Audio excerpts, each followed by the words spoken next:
tiburonzota. Estamos hablando de cómo equilibrar la vida para que no sea todo trabajo. Que ese es el problema principal, ¿no? Porque el que no trabaja y nada más está disfrutando la vida, bueno, pues ese no creo que esté escuchando el programa. Oye, hablábamos de la importancia de agendar la diversión, de agendar el tiempo personal, de ponerlo en la agenda para tomar ese espacio. Es como decir, a ver, quítate, ahí voy. O sea, este espacio... ¿Tú agendas tiempo con tu hijo, por ejemplo? ¿O cómo le haces? Te voy a decir, yo creo que es negociar tu balance y de eso va. Ajá. Pero sí, o sea, pongo a partir de las 4, digo, Luca, ¿no? Y entonces me pongo ahí, estas 2 horas tengo que llegar, 1 y 2, me desconecto del resto. Que esa es otra cosa. Cuando agendas algo tienes presencia absoluta. Para mí eso también es equilibrio. Porque si estás todo el tiempo pensando en 18 cosas, no estás en ningún lugar. No, exacto. Entonces, estoy en el trabajo, no es que se me olvide mi hijo, pero estoy en el trabajo, ¿sabes? Y cuando estoy con mi hijo... Adiós celular, estoy con mi hijo. O vas a comer con alguien, apagas el celular, total. Lo guardas. Y decías, agenda lo personal. Para mí una agenda con alguien, una amiga que quede, es igual de importante que con mi equipo, que con el inversionista, que con el socio, porque es un compromiso. Somos nuestra palabra.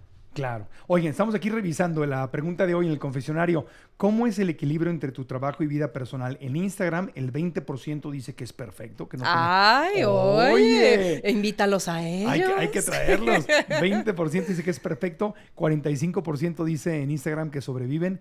Y el 35% dice... ¿Cuál equilibrio? ¿Qué es eso? Ni sabía qué era.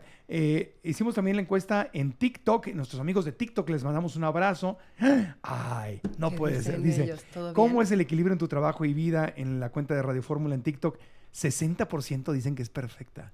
Amigos. ¿Cómo cambia la encuesta de TikTok a Instagram? Mira. Se me hace que en TikTok nos ¿Qué quiere decir equilibrio para ellos, no? O sea, yo creo que hay que volver a hacer una pregunta adicional. 20% dice que sobrevive y 20% dice, ¿cuál equilibrio? Pero mira, si es que sí están equilibrados y para ellos está súper. Bueno, qué bueno, a lo mejor. Porque el equilibrio es bien personal. Entonces, a lo mejor mucha gente sí está bien equilibrada. Sí, maravilloso. Qué buena escuchándonos onda. Desde la playa. Pero habría que tú y yo aquí hablando del equilibrio en el estudio. Pero habría que revisar. Creo que tengo una vida equilibrada, hay que checar las 5 esferas. Exacto. Repetimos las 5 esferas. Claro. Es la física, física, la mental, la espiritual, la social y la emocional. Ajá. Y habría que poner dentro de cada esfera, ¿qué hay dentro de cada esfera? ¿Qué significa para ti? Exacto. ¿Qué significa para mí dentro de cada esfera? ¿Y cómo está eso? Exacto. Y a ver si es cierto que estamos perfectamente equilibrados. A ver si equilibrados. la cifra sigue igual. A ver si la cifra, claro, y si sigue igual, ¡qué bueno! Bendito, bien, evolucionamos. A todo dar. Oye, ¿cómo manejar la culpa? Porque la culpa se presenta en una sociedad, no somos tan extremos como Estados Unidos, evidentemente, ¿no? Donde allá todo es trabajo, eres tu trabajo, eres lo que ganas, eres tu éxito. La vida social es realmente algo secundario, no es prioritario. México y América Latina no somos así. Para nosotros la vida social sí es una prioridad. Sí. Entonces no tenemos el problema tan grave como Estados Unidos. Pero sí hay una culpa. Si no trabajo hoy, si hoy decido tomarme la tarde para mi hijo, o para irme a hacer ejercicio, o para no hacer nada, o quiero dormir tarde hoy, el fin de semana, se presenta regularmente para muchos una culpa. Sí. ¿Cómo manejas esa culpa cuando se presenta en tu vida o no se te presenta la culpa? O sea, hay que entender que la culpa es este desfase o esta incongruencia entre lo que quieres y lo que estás haciendo. Y entonces hay que entender por qué hay esta variación. Entonces yo creo que la culpa es justamente cuando estás haciendo cosas que no necesariamente van de acuerdo a estas prioridades que son para ti. Y yo creo que también cuando te separas de esta voz interna de lo que sí es correcto para ti. O sea, si yo ya dije, para mí el destinar 4 horas, 2 horas, 1 hora al día para mi hijo está ok y lo respeto, no tendría que haber culpa. Pero la culpa entra cuando de pronto también no escucho mi voz interna y digo, pero ya leí este artículo y dice que si no pasas más de 8 horas con no sé qué, oye, pero mi mamá, mi tía, mi prima, mi amiga, mi tal. Entonces empiezo a escuchar un ruido externo que es una voz ajena a la mía y entonces abro la duda de decir, ¿y si yo estoy mal? Cuando quizás inicialmente estabas sintiéndote a todo dar. Entonces para mí la culpa es este también síntoma de, uy, alinea algo o cierra voces, fortalece la tuya interna o sé congruente con lo que estás haciendo y con lo que quieres en realidad. Y tal vez también yo la forma en que la manejo a veces es decir, a ver, si yo no descanso, Marco Antonio, ya sé que tenemos muchas cosas que hacer, ya sé que la competencia está fuerte. Nosotros tenemos competencia en podcast, en conferencias, en radio, sí. en todo. Hay competencia por todos lados, Sí. en tele, en todo. Entonces yo digo, Marco Antonio, si no descansas, no puedes competir. Como tengo una naturaleza muy competitiva, o sea, quiero que lo que hagamos Lo hagas hagamos súper, bien, claro. tengamos excelencia. Entonces digo, Marco Antonio, si no vas al gimnasio, vas a tronar. Si no juegas pádel, vas a tronar. Si no te diviertes, vas a tronar. Si no juegas con tu perro, vas a tronar. Si no ves a tu familia, si no sales a un date, algo, échate unos besos, compadre, vas a tronar.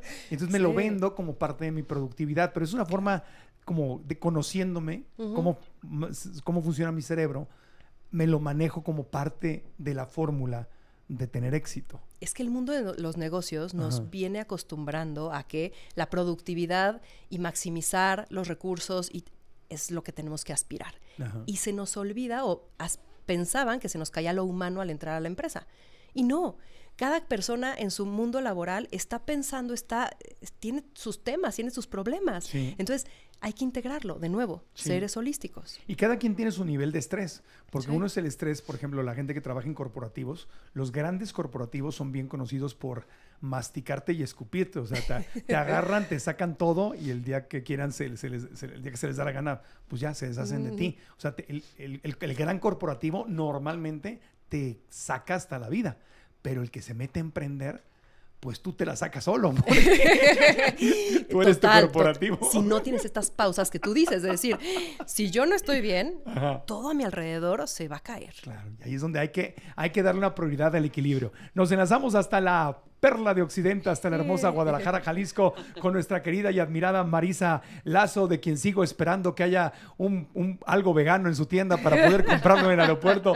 Me hiciste una promesa de política hace como 2 años. ¿Y dónde está? Te la voy a cumplir, te la voy a cumplir. Nada más dame chance. No, ya qué gusto saludarlos. Ya te di 2 años, Marisa, ya vamos tarde. Ay, tienes razón. Regáñame. Ponlo en la agenda, ponlo en el calendario, por favor. Oye, lo voy a poner. Marisa, qué gusto saludarte, amiga, hasta Guadalajara. El gusto es mío, a ti y a Ana Victoria, que tanto los estimo y los admiro. Feliz de estar aquí en esta conversación. Además, es una conversación que me parece de lo más interesante y pertinente. Ay, así Marisa. que feliz de unirme a la conversación. Qué gusto. Pensé que te iba a ver aquí en persona, ya te extraño. Ay, ya sé. Les tocó ser tanto a México. Les tocó ser tiburonas en Shark Tank a las dos, ¿verdad? Juntas. Sí, Oye, y ahí nos hicimos amigas. Marisa, claves para equilibrar tu vida. ¿Cómo equilibras tu vida? Tienes un súper negocio, tienes podcast, tienes conferencias, tienes vida personal, practicas vida espiritual. ¿De dónde sacas el tiempo? ¿Cómo te equilibras? Sí, qué buena pregunta, Marco, porque fíjate que desde que inicié mi negocio, como que tenía muy claro y dije, yo no quiero ser una emprendedora y después una empresaria, porque sabía que iba a ser una empresaria. Dije, no quiero de esas que todo el día trabajan y que solamente en las noches ven a su familia o que solamente los fines de semana conviven. Y entonces, desde un inicio empecé a poner límites. Entonces, creo que 2 cosas me han funcionado mucho. Una es tener muy en claro que sí es para mí una prioridad el tener una vida equilibrada. O sea, como que primero tienes que decir, a ver, de verdad, desde el fondo de mi corazón, mi familia es tan importante, de verdad para mí es tan importante hacer ejercicio, para mí es tan importante leer, prepararme, llevar una vida espiritual, que en eso coincidimos los 3 muchísimo. Y entonces, una vez que lo estableces, es como que creo que es la parte más difícil. O sea, una cosa es como saberlo y decidirlo y otra cosa es aplicarlo, como todo en la vida, ¿no? Lo más difícil es aplicar lo que queremos conseguir. Y entonces, a base de defender una y otra vez tus horas y decir, a ver, yo solo voy a trabajar, por ejemplo, en mi caso fue yo solo voy a trabajar en las mañanas y en las tardes se las dedico a mis hijas cuando estaban chicas. Ahora las dedico a grabar podcast, a mis nietos, a estar con mis amigas, a leer, la que me gusta. Pero la vida una y otra vez te está poniendo a prueba si realmente esos límites son tan importantes para ti y si realmente ese equilibrio es tan importante para ti, porque curiosamente, y seguramente lo han experimentado ustedes, pareciera como que lo que más se aplaude en este mundo es que seamos muy exitosos, pero económicamente y muy exitosos en la parte que se nota, en la parte visible de los negocios o de algún tipo de éxito, ¿no? Y no se aplaude tanto el equilibrio, no se aplaude tanto el que lleves una vida espiritual, no se aplaude tanto el que convivas con tu familia. Y entonces creo que para mí desde un principio, y cada vez lo he comprobado más, no podemos ser verdaderamente felices ni sentirnos verdaderamente satisfechos con nuestras carreras y con nuestra vida si no tenemos equilibrio. O sea, no hay manera. Entonces, como lo he tenido muy claro, lo he defendido y he dicho, a ver, yo no trabajo por las tardes, yo no viajo. En un principio que estaban más chicas, mis hijas decían, yo no viajo, no voy a abrir sucursales, aunque todo el mundo me diga, ponte en la Ciudad de México, no, porque mis hijas están chiquitas. Entonces, creo que es como una y otra vez defender tus valores y lo que tú crees y en lo que tú eh, sientes que vale la pena ante las demandas de todos los días. Porque por una semana es fácil, por un mes es un poco fácil, pero hacerlo por años es más difícil. Súper. Oye, eso es muy interesante, porque sí me lo he preguntado, porque llegas a Guadalajara y es territorio Pastelerías Marisa, ¿no? Entonces uno se pregunta, ¿y Marisa por qué no está en Monterrey? ¿Por qué no está en Mérida? ¿Por qué no está en México? Entonces tú le has dado la prioridad y has puesto el límite de yo no voy a crecer mi negocio, porque entonces perdería el tiempo con mis hijas y mi vida personal y el tiempo para leer y el tiempo para meditar y todo lo demás que haces. Exactamente, y no todo en la vida es hacer dinero, Marco. No todo en la vida es que te vaya mejor y crecer y crecer y crecer los negocios, ¿no? Ahora, ¿cómo manejas la culpa que seguramente se presenta al reclamar espacio para tu vida personal y para lo que no es trabajo y productividad profesional en un mundo súper capitalista? Sí, fíjate que a mí me dio más culpa al revés, o sea, me dio más culpa como buena mamá, como buena mujer, que estamos educadas y que tenemos toda una cultura que juzga más a las mujeres por cómo somos mamás, que tanto de tiempo le dedicamos a los hijos, que cómo somos empresarios o cómo trabajamos. Y entonces las culpas las mujeres solemos tenerlas más en el otro ámbito, en el ámbito no capitalista, sino en el ámbito familiar, podría ponerlo. Y entonces lo dividí en dos, fíjate. Una parte es que mis culpas fueron más fuertes al principio, cuando estaban mis hijas más chicas, y cuando yo estaba, ¿cómo lo podría decir? Era menos segura de mí misma. Cuando tuve muchos años al principio de mi carrera que quería demostrar que podía ser una buena mamá y una buena emprendedora y una buena empresaria y una buena ciudadana participativa. Y entonces mucho de lo que hacía era correr todo el día, Marco, o sea, me gustaba lo que hacía, pero en el fondo había un deseo enorme de demostrar que podía hacer todo, que podía tener esos papeles. A las mujeres también tenemos más reflectores, seguramente Ana Victoria, es más, lo hemos platicado Ana Victoria y yo, y ahora seguro con su gordito lo ha de sentir más, que tenemos las mujeres mucho más reflectores a ver, demuéstranos que sí puede ser reflectores culturales, ¿no? Reflectores de la gente que está a nuestro alrededor, tanto gente que conocemos como gente que no conocemos, y es como, demuéstrame que puedes ser, o dudo que puedas llegar a ser una buena mamá, una mamá comprometida, que lleve una linda familia y a la vez seas una buena empresaria, ¿no? O emprendedora. Entonces, ese juicio que empieza por fuera, pero después lo interiorizamos, es lo que más nos frena a las mujeres y lo que más nos hace sentirnos culpables. Entonces yo recuerdo haberme sentido como muy comprometida por demostrar, hasta que un día dije, a la friega me vale todo, o sea, iba a decir otra palabra, al carajo todo, y yo voy a hacer las cosas porque me gustan, perdón, porque confío en ellas, porque creo que es donde tengo que estar parada y donde hago una diferencia, pero dejo de demostrarle a los demás que soy la buena empresaria, la buena mamá, que no me importa lo que piense, pero para eso tuve que tener mucha terapia o muchos coaching, o leer un montón de libros de cómo decir que no. Entonces, ha sido un proceso, hoy me cuesta mucho menos, y algo que compartiría, conociendo muy bien tu público, algo que compartiría el día de hoy que es bien importante, es que tenemos que enseñarnos a decir que no. El de poner límites es decir que no 1000 veces. Es decir que no a cosas que a lo mejor pueden sonar hasta atractivas. Desde grabar el podcast con alguien más que dices, oye, no va con mis valores, o no es lo que yo estoy promoviendo en este momento en mi vida, no le entro.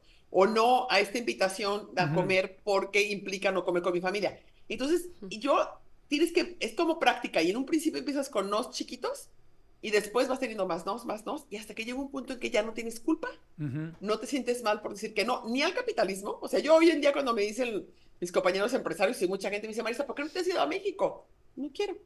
En este momento de mi vida, no quiero, en este momento no me interesa. A lo mejor más adelante, si mis hijas lo desean, lo haremos, pero en este momento siento que tengo una vida muy equilibrada que no la quiero renunciar claro, entonces más crecimiento. La mujer tiene doble reto, Marisa y Ana Victoria. Tiene el reto de, por un lado, ¿por qué no abres más sucursales? ¿Por qué no tienes más éxito a nivel profesional? Y el otro lado es, ¿y tus hijos? ¿Quién te los está cuidando? ¿Y a poco sí tienes tiempo para tus hijos? Hay doble juicio con el que hay que lidiar, Ana Victoria. Totalmente, pero creo que ahorita que hablaba Marisa decía, qué importante la saciedad. La saciedad. Y yo creo que el balance va muy de la mano de la saciedad. Decir, es suficiente. Sí, la suficiencia. Ajá. Y ahorita que decías lo de los retos, yo creo que sí, la mujer ha ido cargando como muchos roles, muchas responsabilidades. Pero ahora, por ejemplo, que con mi esposo llevo una relación mega equitativa, Sí. creo que eso va a cambiar y está cambiando. Y entonces ya también los reflectores, el tema es pues no ponerte en él. O sea, y decir, y no comprarte esos juicios. Y entender, una amiga que tiene una escuela y trata con muchos papás, me dicen, cada vez que viene un papá a reclamarme, digo, es un niño herido. Y digo, ay, qué sabia. Pero entender que los juicios muchas veces, pues, son su historia, no la tuya. Claro, están proyectando su historia. A ti te ha tocado, ya tenemos un minutito para despedirnos, pero así Sí. en segundos, ¿te ha tocado mucho el juicio de, ¿y tus hijas, Marisa? ¿Cómo? Por 100% me ha tocado que en todas las entrevistas me preguntan por mis hijas como pensando que seguro están afectadas psicológicamente, dramáticamente porque su mamá fue emprendedora. Pero la respuesta te la quiero unir con lo que acaba de decir Ana Victoria, que me encantó, que tiene que ver con la saciedad. Y es satisfacción. Y tristemente competimos todos, hombres y mujeres, contra las redes sociales que todo el tiempo y todas las compañías que están vendiendo que todo el tiempo nos demuestran que necesitamos tener más. Sí. Más de todo, más dinero, mejor cuerpo, mejor pareja, mejor viaje, mejor celular, etcétera. Y entonces nos compramos todo eso y vivimos parecía como una carrera que nunca se acaba, Marco. Y es algo que tú y yo hemos platicado mucho, de la satisfacción de sentirte tan bien contigo mismo que dices, ya nos vamos. Más. Ya nos vamos. Vamos a regresar después de mensajes con Marisa Lazo y Ana Victoria García en Radio Fórmula, pero nos despedimos de Telefórmula. Si les gusta esta conversación, busquen en internet, busquen nuestros nombres, Ana Victoria García, Marisa Lazo, Marco Antonio Regil, y van a encontrar podcast con ella. Adiós, Telefórmula.